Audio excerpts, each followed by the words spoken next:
सबसे ज्यादा एग्रेशन में अगर कोई है तो वो अरविंद केजरीवाल है। तो राहुल गांधी या कांग्रेस पार्टी ये नहीं चाहती कि युवाओं का मुद्दा जो कांग्रेस नीट पेपर लीक के बाद से उठा रही है, बाकायदा इसे छात्रों की गूंज नाम दिया गया है कांग्रेस की तरफ से।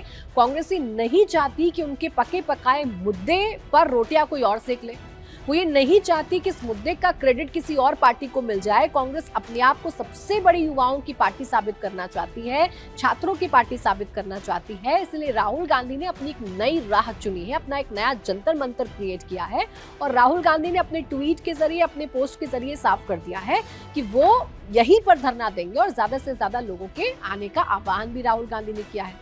हालांकि वो बातचीत भी सामने आ गई। जब पुलिसकर्मी राहुल गांधी से बातचीत कर रहे थे तो राहुल गांधी ने कहा कि जंतर मंतर से कुछ नहीं होने वाला, मुझे पता है प्रॉब्लम यहाँ है, इसलिए मैं यहाँ पर बैठा हूँ। यानी कि राहुल गांधी ने साफ कर दिया कि जंतर मंतर पर जो चल रहा है उससे कुछ भी हासिल नहीं होगा।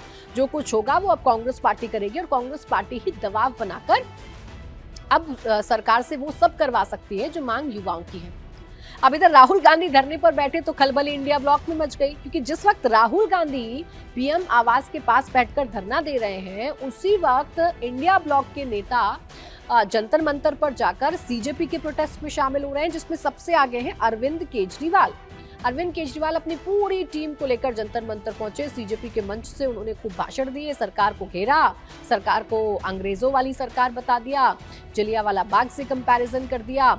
वो अरविंद केजरीवाल जिनको ये लग रहा था कि युवाओं के सहारे उनकी राजनीति चमक सकती है या दिल्ली में वो फिर से रेलेवेंट हो सकते हैं आंदोलन के जरिए, ये मौका कहीं ना कहीं कांग्रेस की एंट्री के बाद अब अरविंद केजरीवाल का छिन रहा है, क्योंकि सबका फोकस अब जंतर मंतर पर कम राहुल गांधी पर ज्यादा है। जाहिर बात है वो नेता प्रतिपक्ष है, कांग्रेस मुख्य विपक्षी दल है, तो कांग्रेस के प्रोटेस्ट पर अब सभी की निगाहें हैं।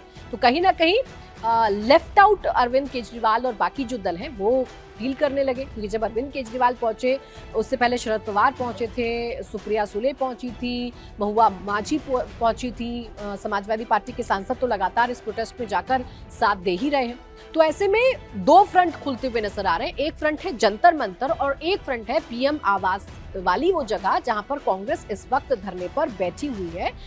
ये ऑप्टिक्स की पॉलिटिक्स इस वक्त की जा रही है। कांग्रेस भी जानती है कि डिस्कशन और डिबेट से बात अब कहीं आगे निकल गई है। वो उनको भी पता, अब देखिए नेता प्रतिपक्ष पीएम से अगर उनको मिलना है या नेता प्रतिपक्ष को एचएम से अगर मिलना है तो कोई मुश्किल बात नहीं है नेता प्रतिपक्ष के लिए, लेकिन राहुल गांधी ने अगर धरने का रास्ता चुना है तो समझ सकते हैं। इसे एक और बात है जो कांग्रेस ने साधी है, वो ये है कि अभी तक कांग्रेस पर, खासकर राहुल गांधी पर यह आरोप लगते रहे, एक नैरेटिव बीजेपी ने सेट किया कि राहुल गांधी ग्राउंड की पॉलिटिक्स नहीं करते हैं, वो ग्राउंड पर उतरकर धरना नहीं देते हैं, वो जनता के मुद्दों से कनेक्ट नहीं होते हैं, जमीन पर उतरकर धरना नहीं देते हैं। तो कहीं ना कहीं इस नैरेटिव को भी राहुल गांधी ने ध्वस्त करने की कोशिश की है। धरने पर भी बैठ गए हैं और अपनी जिद पर अड़े हुए हैं, उनसे बातचीत की गई, लेकिन अभी इस धरने को खत्म करने के मूड में राहुल गांधी है नहीं। जब मैं आपसे कह रही हूँ दो फ्रंट खुल गए हैं, तो इसका सीधा मतलब ये है कि एक तरफ राहुल गांधी है, वो पावर सेंटर के तौर पर है, और दूसरी तरफ इंडिया ब्लॉक के बाकी दल हैं जो अपने आप को पावर सेंटर के तौर पर दिखा रहे हैं, जिसमें अरविंद केजरीवाल सबसे बड़े हैं। जैसे ही राहुल गांधी धरने पर बैठे, सबसे ज्यादा खलबली कहां मची आम आदमी पार्टी के खेमे में।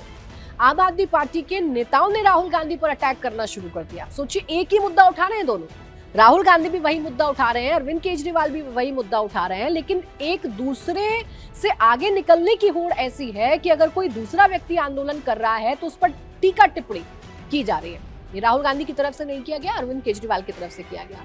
दिल्ली की पूर्व मुख्यमंत्री आतिशी सिंह वो कहने लगी कि ये बीजेपी और राहुल गांधी की जुगलबंदी है, दरअसल जंतर मंतर से ध्यान हटाना है, इसलिए राहुल गांधी को जमीन पर उतार दिया गया। अब आप खुद सोचिए, क्या इस नैरेटिव पर आप यकीन करेंगे? क्या कभी ऐसा हो सकता है कि कांग्रेस और बीजेपी मिलकर कोई काम करेंगे?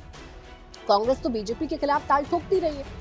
संजय सिंह भी आए, संजय सिंह ने भी कहा कि ये प्रधानमंत्री के द्वारा करवाया गया कार्यक्रम है, प्रधानमंत्री के कहने पर राहुल गांधी धरने पर बैठ गए हैं और धरने पर बैठकर वो दरअसल जंतर मंतर से ध्यान हटाना चाहते हैं। यानी एक प्रतिस्पर्धा है, युवाओं के साथ खड़े होने की एक प्रतिस्पर्धा है, एक रेस है जो विपक्षी दलों में ही लग गई है। अब इसमें कौन तेज और कौन आगे दौड़ रहा है, इस पर विचार किया जा रहा है, और यही सियासी लड़ाई की असली वजह भी है। राहुल गांधी ने अपना एक नया रास्ता चुन लिया, एक अलग रास्ता चुन लिया है, और अरविंद केजरीवाल समेत बाकी दलों ने अपना एक अलग रास्ता चुन लिया, यानी कि दो फ्रंट है। अब देखना ये होगा कि राहुल गांधी कब तक धरने पर बैठते हैं। देखना ये होगा कि राहुल गांधी ने एक्स पोस्ट के जरिए जो आह्वान किया है उस आह्वान पर कितने लोग पीएम आवास के पास जुट जाते हैं। और देखना ये भी होगा कि हाई सिक्योरिटी जोन है तो पुलिस कब तक कार्रवाई नहीं करती है। पुलिस क्या जबरन राहुल गांधी का धरना खत्म कराती है या फिर राहुल गांधी को धरने पर बैठने दिया जाएगा, उनको आंदोलन करने दिया जाएगा। सरकार पर दबाव बनाने की राहुल गांधी की राजनीति कितनी कामयाब होगी ये भी देखना दिलचस्प होगा। सरकार क्या उपाय निकालेगी, क्या बातचीत का कोई दूसरा राउंड या बातचीत का कोई और रास्ता खोला जाएगा, ये भी देखना दिलचस्प होगा। लेकिन फिलहाल ये कहा जा सकता है कि राहुल गांधी ने अपना नया जंतर मंतर खोज लिया है। राहुल गांधी युवाओं के मुद्दे पर अपनी गूंज को अरविंद केजरीवाल की गूंज से आगे रखना चाहते हैं, तेज रखना चाहते हैं, लाउड रखना चाहते हैं। इसलिए राहुल गांधी ने एक अलग मोर्चा खोल दिया है और राहुल गांधी ये साबित करना चाहते हैं, कांग्रेस ये साबित करना चाहती है कि युवाओं के मुद्दे पर अगर सरकार किसी पार्टी की सुनेगी तो सिर्फ कांग्रेस की सुनेगी।